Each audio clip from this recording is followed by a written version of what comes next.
Una moto si scontra con un furgone lungo l'Alemagna nel territorio di Longarone. Dramma questa mattina per una comitiva di motociclisti romagnoli. Uno di loro ha perso la vita nello schianto. Travolta sulle strisce in via Terraglio a Preganziolo, è morta dopo ore di agonia la 79enne Gisella Rizzi. Poco fa in A13 vicino a Padova un incidente con 9 feriti. Lui, ventenne, dice Salto, violentava ripetutamente una bimba di 10 anni davanti agli occhi del fratello. L'orrore per la piccola è finito. Condanna a 7 anni per il giovane. Gira a largo da mia sorella, così un trentenne esasperato minaccia il pretendente senza ottenere risultati, quindi estrae una pistola d'aria compressa e spara. Denunciato. Seguirono la volontà della figlia, ma quel rifiuto di curarla con la chemioterapia costò oggi ai genitori di Eleonora Bottaro la richiesta di un processo da parte del PM. Operazione della squadra mobile di Padova porta a 8 arresti e il sequestro di 70 kg di droghe, il blitz nell'Alta Padovana contro lo spaccio in zona. Nuova incursione in banca da parte dei risparmiatori truffati. Questa mattina il blitz alla Popolare di Vicenza a Vedelago nel Trevigiano. Buongiorno e ben ritrovati in diretta con l'informazione di Antena 3, la nostra prima edizione. Cominciamo dunque con la cronaca, lo avete sentito, il grave incidente ed è solo il primo di cui parleremo nei prossimi minuti. Avvenuto in montagna, nello scontro tra un furgone e una moto, una persona è morta a Fortogna nei pressi di Longarone all'altezza dello svincolo tra l'autostrada 27 e la statale Alemagna in località Piandevedoia.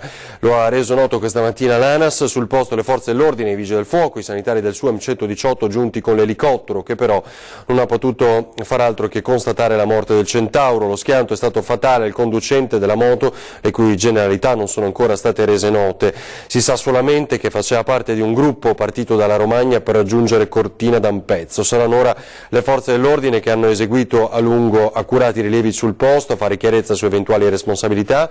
Forze dell'ordine sono impegnate ancora appunto per i rilievi, il traffico ha subito forti rallentamenti, l'Alemagna in quel tratto, un rettilineo, è stata temporaneamente chiusa in entrambe le direzioni, le auto deviate su una strada laterale per evitare il blocco della circolazione. Invece notizia di pochi minuti fa, un altro grave incidente, questa volta lungo la A13 nel tratto vicino a Padova. Un grave incidente sulla corsia nord, i feriti sono almeno 9, l'incidente viene giudicato molto serio, ma ancora sulla gravità delle numerose persone coinvolte nel sinistro non ci sono indicazioni precise. Si sa solamente che sul posto il 118 ha inviato ben 2 elicotteri e 5 ambulanze. Traffico in tilt, intervenuti anche i vigili del fuoco. Ovviamente se avremo altre notizie nel corso di questa edizione del telegiornale torneremo a rendervene conto. Non ce l'ha fatta una 79enne di Preganziolo investita giovedì scorso, è morto dopo una breve agonia, domani ci sono i funerali, ora i fratelli si sono affidati a un consulente per fare chiarezza su quanto avvenuto. La donna, dopo aver fatto la spesa in centro, stava attraversando la strada sulle strisce pedonali. Investita a pochi metri da casa mentre usciva per andare a fare la spesa, è morta dopo 2 giorni di agonia. Saranno celebrati domani i funerali di Gisella Rizzi, 79 anni di Preganziol, che giovedì scorso lungo il Terraglio è stata investita da un'auto mentre a piedi stava raggiungendo i banchi del mercato. Il dramma in pieno centro, davanti agli occhi di molti testimoni. La pensionata stava attraversando la strada quando la Mazda 2, condotta da un 76enne di Mogliano che procedeva in direzione Treviso, l'ha travolta sbalzandola sull'asfalto a diversi metri dal punto dell'impatto. Immediatamente soccorsa, l'anziana è stata trasportata d'urgenza all'ospedale Cafoncello di Treviso, dove i medici per 2 giorni hanno fatto di tutto per salvarla. Troppo gravi però le lesioni riportate, tra cui un trauma cranico-facciale e diverse fratture in tutto il corpo. Sabato la 79enne è espirata. Chiare purtroppo le motivazioni del decesso per la procura, che ha aperto un'inchiesta per omicidio stradale a carico dell'investitore, ma che non ha ritenuto necessaria l'autopsia. È stato quindi rilasciato il nulla osta alla sepoltura, le esequie domani pomeriggio alle 16 nella chiesa arcipretale di Camponogara nel Veneziano, paese di cui era originaria Gisella Rizzi. Vedova e senza figli, lascia 2 fratelli che per fare luce sulla dinamica dell'incidente e ottenere giustizia si sono ora affidati a un consulente. Poco dopo le 20 di ieri sera i Vigili del Fuoco sono intervenuti per lo scontro tra due autovetture lungo strada Cologna-Lonigo, in provincia di Vicenza. 2 feriti, i pompieri hanno messo in sicurezza i mezzi, mentre i 2 conducenti usciti autonomamente dalle vetture sono stati presi in cura dal personale del SUEM 118 per essere portati in ospedale ad Arzignano. Ecco le immagini dello schianto. Sul posto la polizia stradale per i rilievi del sinistro, le operazioni di soccorso sono terminate dopo circa un'ora. Alle 22:20 i Vigili del Fuoco leoniceni sono intervenuti per l'incendio di una Renault Twingo in un parcheggio di via Dovaro a Lonigo. All'arrivo della squadra l'auto era completamente in fiamme, i pompieri hanno spento l'incendio della piccola utilitaria, la cui proprietaria, una donna straniera residente a Poiana Maggiore, era nei pressi con il figlioletto. Molto scossa dell'accaduto, vedete le immagini dell'auto bruciata, tanto da essere portata in ospedale la donna appunto per un controllo. Una storia terribile adesso che è arrivata a una fine. Ha stuprato una bimba e aveva 10 anni la piccola quando avvenivano le violenze ripetute, tra l'altro davanti al fratello. Ora per un giovane la condanna è arrivata e sono 7 anni per quelle terribili violenze. È stata violentata per 2 anni, un trauma che una bambina di 11 anni del San Donatese non dimenticherà più. Un ventenne pieno di perversioni, figlio di una coppia di conoscenti dei suoi genitori, di cui tutti si fidavano, ha iniziato ad abusare della bambina una notte e da lì ha continuato. 24 mesi di stupri e minacce, queste non solo rivolte a lei, ma anche al fratello poco più grande, che per così tante volte è stato costretto ad assistere agli abusi nei confronti della bambina senza poter dire né fare nulla. Martedì lo stupratore è stato condannato in primo grado a 7 anni di reclusione, all'interdizione ai pubblici uffici e al pagamento di 50.000 euro di risarcimento alla ragazzina oggi quindicenne e altri 20.000 alla famiglia di lei. Ma l'innocenza strappata così presto non potrà più esserle restituita. Ora nel Trevigiano invece a Vittorio Veneto, dove le avance di un uomo per la sorella non andavano proprio giù a questo fratello, che ha affrontato l'operaio trentenne celibe, totalmente convinto di andare avanti con questo suo tentativo di ottenere l'amore della sorella, e quest'uomo alla fin fine ha preso una pistola per vendicare la giovane, una pistola ad aria compressa. È stato poi denunciato. Una atavica questione d'onore, o più semplicemente la gelosia di un fratello che non tollera l'amico frequenti la propria sorella. E così a Ceneda la lite in strada tra i 2 trentenni finisce in un Far West. È accaduto la sera di giovedì scorso, quando i 2 ragazzi si sono trovati in via Caldeprade a confrontarsi in una guerra di sguardi e insulti. Gira al largo da mia sorella, avrebbe detto il fratello, offeso al pretendente in amore, operaio è già noto alle forze dell'ordine, per nulla convinto a desistere. Montata la rabbia, il fratello, non trovando effetti alle richieste insistenti, ha abbandonato il luogo del duello per recuperare in casa una pistola. E così, tornato in strada, ha minacciato ancora l'operaio, celibe, passando dalle parole ai fatti. Un colpo dietro l'altro, sperava di regolare i conti così, con una pistola ad aria compressa, mentre il pretendente se la dava a gambe. Ferito al collo, l'uomo si è fatto medicare al pronto soccorso e dopo l'aggressione è scattata la denuncia per il fratello offeso. Vero è che in tutta questa vicenda non è nota l'opinione della donna, pretesa e contesa. E a proposito di storie di famiglia, ce n'è una avvolta dal mistero. Arriva da Vicenza perché da circa un mese un'intera famiglia è scomparsa. Di padre, madre e figlia non si sa più nulla. Ci aggiorna in diretta Carlo Inghilleri. Carlo. Buongiorno a tutti i telespettatori da Vicenza, dove è giallo su una famiglia che non dà più notizie di sé da un mese. Lei ha 44 anni, qualche tempo fa aveva denunciato il compagno 53enne per maltrattamenti. Lui, un commerciante orafo, era stato allontanato su ordine del giudice, mentre la donna e la figlia di 13 anni erano state accompagnate in una struttura protetta. Poi appunto si consuma il giallo, da lì le 2 donne, la mamma e la figlia, se ne sono andate e anche l'uomo a casa sua non si è più fatto vedere. La loro auto è stata trovata nel veneziano pochi giorni fa, ma è questo che stupisce gli investigatori. La famiglia ne avrebbe comprato una nuova macchina e l'avrebbero comprata tutti insieme. in Friuli, poi nessuno li ha più visti. Ecco, cosa c'è dietro questa sparizione, dietro questa scomparsa? È quello che ci si domanda in queste ore in città.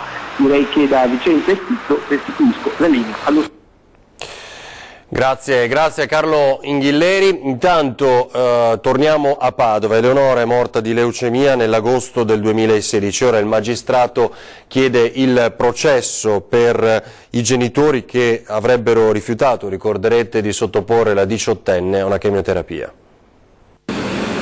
La figlia Eleonora era morta alla fine dell'agosto 2016 per una leucemia non curata in modo tradizionale e ora il procuratore aggiunto del Tribunale di Padova ha chiesto il processo per i genitori.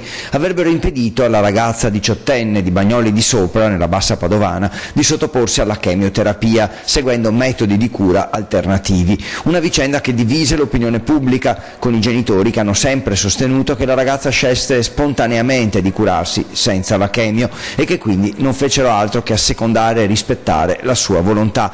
Per alcuni medici Eleonora si sarebbe potuta salvare se si fosse affidata alle cure tradizionali degli ospedali padovani. Invece ora ecco l'accusa pesante per i genitori di omicidio colposo e questa richiesta di processo che arriva sul tavolo del magistrato che, ripercorrendo la vicenda e le indagini, deciderà entro ottobre se rinviare a processo o meno il papà e la mamma di Eleonora. Sarebbero state preordinate le violenze in centro a Padova, restiamo lì, lunedì sera, ricorderete, tra i manifestanti di Forza Nuova e i centri sociali. Questo secondo la questura, gli attivisti dei centri sociali avrebbero preparato scudi e bastoni per alzare i toni. C'è stato un incontro tra il questore Bernabei e il sindaco Giordani dopo gli scontri di lunedì sera tra esponenti dei centri sociali e agenti di polizia, con un bilancio di 2 arresti e numerosi feriti anche tra le forze dell'ordine. Secondo la questura si è trattato di un gesto preparato in anticipo e per questo ancora più grave. I militanti avrebbero nascosto caschi, scudi rinforzati e bastoni in un furgone posizionato lungo il tragitto, materiale poi utilizzato per creare confusione, violenza e pericolo. La manifestazione della sinistra era, come quella dell'estrema destra, consentita solo in forma statica, cioè dei sit-in che, prendendo spunto dal tema dello ius soli, dovevano consentire ai manifestanti di esprimere la loro opinione senza muoversi lungo le strade. Poi deve essere successo però qualcosa, sembra un abbozzo di corteo da parte di Forza Nuova che ha scatenato la reazione dei centri sociali che hanno cercato di forzare il blocco delle forze dell'ordine. Un gesto preordinato, l'accusa della questura, che sta scatenando una serie di reazioni politiche pesantissime, e il messaggio pubblicato su Facebook dal consigliere comunale Daniela Ruffini, che riversa sulla questura l'accusa di non aver saputo gestire la situazione, non contribuisce certo a rasserenare gli animi. Allora, siamo in grado di mostrarvi già le prime immagini dell'incidente grave capitato questa mattina in A13 Taratto vicino a Padova. Autostrade per l'Italia comunica che è stato chiuso sulla A13 Bologna-Padova il tratto tra il bivio per la diramazione Padova Sud e Padova Zone Industriali in direzione Padova a causa dell'incidente di cui state vedendo le immagini, avvenuto all'altezza di Padova, che ha visto il coinvolgimento di 3 mezzi pesanti e un'autovettura. Nell'incidente 9 persone sono rimaste ferite. Sul luogo sono intervenute le pattuglie della Polizia Stradale, i Vigili del Fuoco, i soccorsi meccanici, i sanitari del SUAMI 118, oltre al personale della direzione del terzo tronco di Bologna. Per gli utenti diretti verso la A4 è stata istituita l'uscita obbligatoria sulla diramazione Padova Sud. Dicevamo 3 in particolare sono i feriti gravi, coinvolti, lo vediamo da questi mezzi, un mezzo sloveno perché quel furgone reca la scritta Lubiana, un pulmino, un furgone e un'autovettura. Uno sembra più un autocaravan da quello che vediamo appunto in queste prime immagini. 3 in particolar modo dei 9 feriti sono in condizioni gravi, sono stati trasportati rispettivamente negli ospedali di Padova, Vicenza e Treviso. Restiamo a Padova per l'operazione della squadra mobile della questura, 8 arresti, il tema è quello della droga, in particolare lo spaccio nell'Alta Padovana. Ci aggiorna in diretta Chiara Gaiani. Chiara? Buongiorno da Padova. Si è conclusa nelle ultime ore con l'arresto del capo dell'organizzazione in Albania l'operazione condotta dalla squadra mobile della questura. 8 gli arresti, 4 gli ordini di dimora emessi dalla procura euganea a danni di un'organizzazione di albanesi specializzata nel traffico di alte quantità di eroina e marijuana.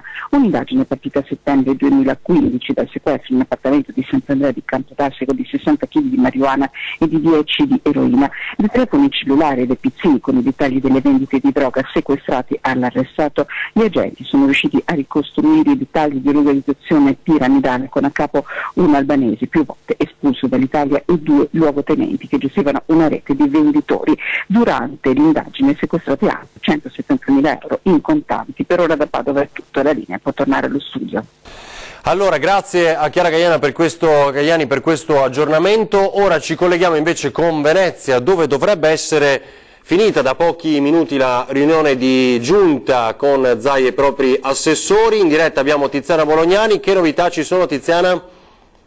Buongiorno Ferdinando, come dicevi tu si è appena concluso il punto stampa post giunta. La novità delle novità della giornata è quella che riguarda il referendum, perché sapete che la provincia di Belluno ha votato per il referendum per l'autonomia della provincia. Zaia ha detto che la regione non ha alcuna riserva ad ospitare la scheda della provincia di Belluno, però ha anche aggiunto che la regione non può accollarsi i costi che non competono a loro, quindi dice: se fossi bellunese voterei sì, però i bellunesi devono darsi una mossa e devono iniziare ad attivare l'iter referendario. A proposito di referendum, si è detto anche del referendum per la separazione di Venezia da Mestre. Il Consiglio regionale non ha fissato ancora la data per quel referendum. La regione ha fatto fare un'analisi anche all'avvocatura per un election day. Non ci sono preclusioni, dice Zaia: voglio che le cose da me siano completamente a posto. Nel post giunta si è parlato ancora dei vaccini. Zaia ha detto che la Regione del Veneto, oltre ad aver presentato il ricorso contestato al governo per il decreto d'urgenza sui vaccini, intende ricorrere anche sull'eventuale conversione del decreto in legge. Dice: noi siamo l'unica regione in Italia che ha questa legge, perciò gli altri si adeguino al nostro sistema. Così facendo, con questa attività di coercizione, siamo convinti che l'obbligo metta in discussione i vaccini stessi. Da Venezia per il momento è tutto, ti restituisco la linea. Grazie a Tiziana Bolognani, in diretta da Palazzo Balbi. Ora vi mostriamo invece l'immagine di un incendio questa notte, sempre a Venezia, attorno alle 23:30, quando i vigili del fuoco sono intervenuti per l'incendio di un laboratorio di un fabbro a Sestiere d'Orso Duro. 3 autopompe lagunari, 2 mezzi di supporto per circoscrivere le fiamme che hanno parzialmente interessato le travi in legno dell'immobile. Sono stati evacuati per tutta la notte gli appartamenti sopra l'officina per valutare i danni delle travi in legno e per il fumo incanalatosi negli altri 2 alloggi. Inoltre, a causa del fumo di cui parlavamo, sono stati momentaneamente evacuati anche 2 appartamenti limitrofi, con un signore che è stato svegliato dai vigili del fuoco e tratto in salvo grazie al respiratore di un pompiere. La polemica non si è per nulla quietata. L'assenza improvvisa di una settantina di vigili urbani la sera del Redentore a Venezia viene commentata in malo modo dai veneziani. Sentiamoli. Peggio di così non si può andare in nessuna parte, però Servirebbero regole? ancora basterebbe far rispettare quelle che ci sono. Lo possono fare anche loro, vero? Poverini. D'altronde è una realtà di tutti e giustamente l'hanno fatto a Roma, lo fanno anche qua. Divisi ma non troppo sul caso dei vigili assenti la sera del Redentore a Venezia, i cittadini commentano la defezione di una settantina di agenti della polizia locale che all'ultimo avrebbero comunicato l'impossibilità a prendere servizio per motivi di salute proprio dei rispettivi familiari o per cause di forza maggiore. Un caso che ha fatto infuriare il primo cittadino di Venezia e l'assessore alla sicurezza, che hanno annunciato verifiche e accertamenti sulle giustificazioni presentate da chi non è andato in servizio e che allo stesso modo ha mandato in bestia i sindacati che si oppongono all'atteggiamento vessatorio dell'amministrazione Brugnaro. Per quello che io ho visto, per qualcosa che ho visto in giro, mi sembra che il sindaco non sia una brava persona, che abbia fatto perlomeno più di altri che c'erano. Se c'è gente che c'è la morte con lui, non so cosa dire, se fanno polemiche. Sta succedendo a Venezia, succede quanto accade a Roma, il fatto che i vigili si assentino così. Ma io non so se credere o meno quello che dicono. Sta alla città Brugnaro comunque, non a me. Tra la gente incontrata per strada, la più severa è un'anziana che invita a maggiore rigore. Io permetto di farlo. Se fossi di controlli più severi, le cose andrebbero meglio in tutta Italia, non solo qua a Venezia, tutta Italia. Purtroppo fanno le leggi e non c'è controlli. Signora, ma cosa va a fare? Vorrei dire, se manca, noi che lavoravamo in fabbrica non ti potevi Marte. Io lavoravo un cammino in fabbrica, se ritardavo mezz'ora, mi toglievano un'ora. Ho avuto nel 66 sono stata alluvionata dove che abitavo, Perciò sono stata a casa 4 giorni, non avevo modo di comunicare. Mi hanno punito 2 giorni, essendo che hanno una divisa, che devono difendere e tenere l'ordine, devono essere puniti da loro. Il leitmotiv fra la gente è la considerazione amara che anche a Venezia sta accadendo quanto già visto in un recente passato in centro e sud Italia. Allora nell'integerrimo nord il caso Roma fece discutere assai e le facili ironie non si sprecarono. Oggi a parti invertite la questione crea non poco imbarazzo. No, in massa, come a Roma. Come a Roma. Restiamo a Venezia però perché uno dei progetti più sbandierati, cioè quello della pista ciclabile lungo Ponte della Libertà, sta per vedere la luce. C'è il giorno in diretta Ilaria Marchiori. Sì, buongiorno da Venezia, ci sono tante novità in fatto di trasporti, manca infatti poco per poter raggiungere la laguna in bicicletta con la pista ciclabile tra la Vega e i Pili che per la fine dell'estate entro l'inizio di settembre dovrebbe essere operativa e dunque fruibile agli amanti della bicicletta o a chi deve recarsi in città per lavoro o in terraferma. Ma la novità non è solo questa perché il Comune si sta muovendo anche per rafforzare i collegamenti in terraferma con il raccordo tra via Torino e viale San Marco. Il tratto di pista che conduce al Vega è infatti praticamente concluso e saranno oltre 2,5 km di pista quelli che scorreranno in terraferma illuminati e per i quali si conta di procedere all'inaugurazione entro fine agosto o quanto insomma si augura l'assessore alla mobilità e ai trasporti Renato Boraso. Il collegamento finito tra le due città tuttavia non avverrà prima della realizzazione del tratto tra via Torino e viale San Marco, passando dunque per Forte Marghera e San Giuliano, per cui è stato dato il via da pochi giorni proprio alla progettazione. Saranno sfruttati per la realizzazione dell'opera i fondi europei del piano operativo per le città metropolitane e oltre alla pista vera e propria si penserà anche alla realizzazione della passerella esterna sul Ponte della Libertà verso Mestre. Da Venezia è tutto, restituisco la linea allo studio. Grazie Ilaria Marchiori, ovviamente torneremo a parlarne nei telegiornali questa sera a partire dalle 18:30, in particolar modo alle 19 con Venezia, con la cronaca di Venezia. Siamo già in grado di mostrarvi invece le immagini della manifestazione che è in corso ancora in questi minuti, un blitz improvvisato ancora una volta da parte dei risparmiatori di Veneto Banca e Popolare di Vicenza. Li vedete, li sentiamo anche in queste immagini, hanno di fatto bloccato per alcuni istanti e ripetutamente il traffico con bandiere e slogan davanti alla sede della Popolare di Vicenza, questa volta a Vedelago. Avevano annunciato che questi blitz avrebbero avuto seguito nelle differenti sedi delle province del Veneto proprio per manifestare l'attenzione necessaria a questo tema e per mantenere alta l'attenzione sui crack, in questo caso di BPV. Molte aziende venete temono di vedersi tagliati ora gli affidamenti, che significherebbe chiusura. Per questo qualche giorno fa auspicavamo con le associazioni di categoria che siano in prima linea nel tenere sotto controllo la situazione. Ora potrebbe nascere addirittura una task force sul fronte banche. Sentiamo cosa vuol dire. Allarme BPV, se il decreto della discordia chiude una falla, oggi rischia di aprirsene un'altra ancora più grande, quella degli affidamenti. Se un'azienda aveva attivato i fidi con Banca Popolare di Vicenza, Veneto Banca e Intesa San Paolo, adesso improvvisamente si trova ad avere a che fare con un unico istituto di credito che non potrà concedere la somma dei 3 fidi a un unico cliente, violando i limiti imposti dalle regole bancarie. Insomma, ci sono effetti che non si sono ancora né visti né sentiti, ma che rischiano di esplodere da un momento all'altro. Questo vorrebbe dire imprese che chiudono e posti di lavoro perso. Secondo me questo è inaccettabile, quindi bisogna assolutamente che ci sia un controllo, una verifica.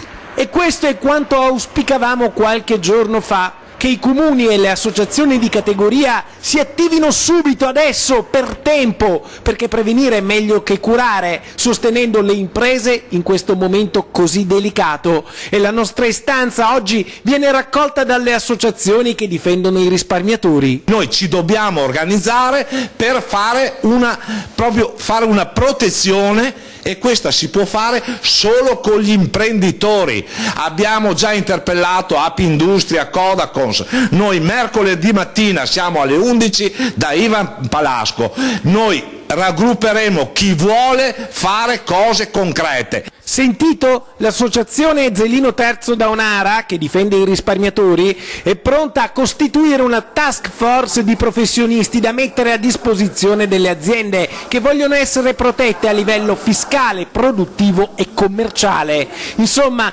bisogna rimboccarsi le maniche, ma subito! Tirandosi su le braccetta e cominciare a fare quello che siamo capaci di fare e non chiacchierare. Ora torniamo a Treviso, perché nella serata di ieri il Comitato Cittadino Prima dei Trevigiani, assieme ad alcuni cittadini, ha voluto sigillare simbolicamente, lo vedete in questa immagine, rendendoli inutilizzabili e dunque non apribili, i lucchetti dei cancelli che delimitano l'area dei giardini di Sant'Andrea, nel cuore della città, esponendo uno striscione recitante chiuso per disinfestazione. Questa azione, hanno poi spiegato in una nota, vuole far aprire gli occhi alle istituzioni cittadine sulla reale situazione dell'area in questione, perché i cittadini trevigiani hanno ormai capito che questi signori forse non hanno ancora una reale visione dei problemi che ci sono all'interno dei tristemente noti giardinetti. L'ordinanza anti-alcol che coinvolge il supermercato PAM viene definita una barzelletta, serve ben altro genere di intervento, concludono, a cominciare dall'allontanamento degli stranieri che bazzicano nell'area e da controlli costanti. Quel parco di proprietà dei trevigiani e tale deve tornare ad essere. Così la loro protesta. Vi ricordo gli ospiti di 20 e 10 questa sera, che sono Silvano Piazza, vice sindaco di Silea, e Renato Salvadori, presidente l'Ascom Confcommercio Treviso. Appunto parliamo di commercio e non solo. A 20 e 10 i telegiornali tornano a partire dalle 18:30, adesso le previsioni meteo per le prossime ore con Alice Montagnier. Grazie e buona giornata.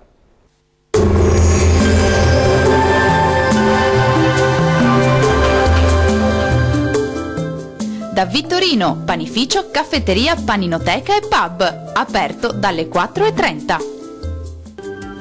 Alta pressione africana Caronte alla conquista del nostro paese. Sarà una splendida giornata di sole, ma con i consueti veloci acquazzoni sulle Alpi. Vediamo il dettaglio. Sul Veneto sole su tutti i settori, qualche nube alta e stratificata sulle estreme Alpi settentrionali.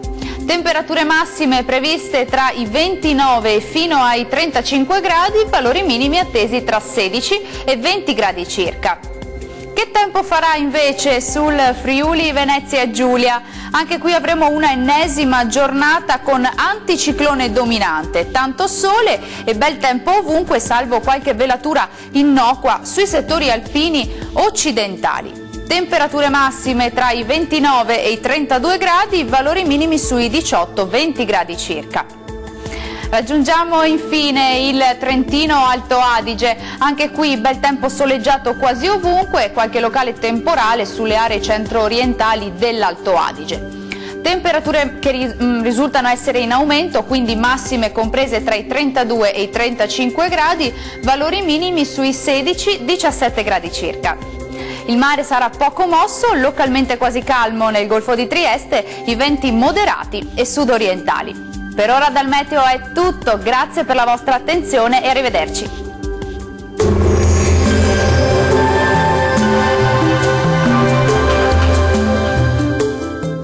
Da Vittorino, panificio, caffetteria, paninoteca e pub, aperto dalle 4:30.